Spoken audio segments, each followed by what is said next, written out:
ঈমান আরবি শব্দ যার বাংলা অর্থ বিশ্বাস করা, ভরসা করা ও আস্থা স্থাপন করা।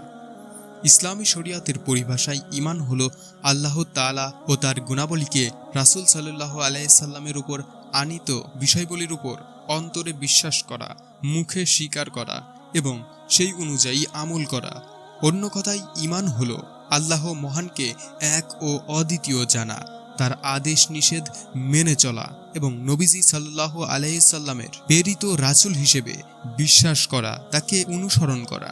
ঈমানের রোকন বা স্তর ৬টি: আল্লাহর প্রতি, কিতাবসমূহের প্রতি ও নবী রাসূলদের প্রতি এবং আখিরাতের প্রতি ও তাকদীরের ভালোমন্দর প্রতি বিশ্বাস স্থাপন করা। কোরআন ও হাদিসের ভাষ্যমতে ঈমান পূর্ণ হওয়ার সত্য উল্লেখিত ৬টি রোকনের প্রত্যেকটির প্রতি বিশ্বাস স্থাপন করা।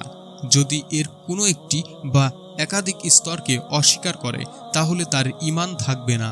আবু হুরায়রা রাদিয়াল্লাহু আনহু থেকে বর্ণিত, রাসূল সাল্লাল্লাহু আলাইহি সাল্লাম ইরশাদ করেছেন, ৭০-এর অধিক ঈমানের শাখা রয়েছে। এর সর্বোত্তম শাখা হলো লা ইলাহা ইল্লাল্লাহ বলা এবং সর্বনিম্ন শাখা হলো রাস্তা থেকে কষ্টদায়ক বস্তু সরিয়ে দেওয়া। এছাড়াও লজ্জা ঈমানের শাখা। মুসলিম শরীফ। প্রত্যেক মুসলমানের উচিত ঈমানের শাখাগুলো জানা, কারণ এর মধ্যেই নিজের ঈমানকে যাচাই করা বা ঈমানের মান পরিমাণ করা সম্ভব হয়। ঈমান মুসলমানদের জন্য আল্লাহ তাআলার প্রদত্ত সেরা এক নিয়ামত। মুসলমানদের মহান আল্লাহ তাআলা যত নিয়ামত দান করেছেন তার মধ্যে অন্যতম ও শ্রেষ্ঠ নিয়ামত হচ্ছে ঈমান।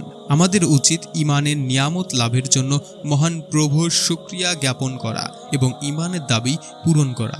ঈমানের দাবি হলো একমাত্র আল্লাহ ছাড়া কাউকে ভয় করা যাবে না, তিনি ছাড়া অন্য কারো কাছে সাহায্য প্রার্থনা করা যাবে না, আল্লাহ ছাড়া কারো সামনে মাথা নত করা যাবে না, এমনকি অন্য কাউকে স্রষ্টা জ্ঞান না করা। এছাড়াও জীবনের প্রতিটি বিষয় ও ক্ষেত্রে একমাত্র আল্লাহ তাআলার নির্দেশনা মান্য করা ও রাসূল সাল্লাল্লাহু আলাইহি সাল্লামের অনুগত্য করাই ঈমানের বিশেষ দাবি। মনে রাখতে হবে, ঈমান হলো বান্দার সঙ্গে স্রষ্টার এক ধরনের চুক্তি। কোনোভাবেই এই চুক্তি অস্বীকার বা ভঙ্গ করা যাবে না।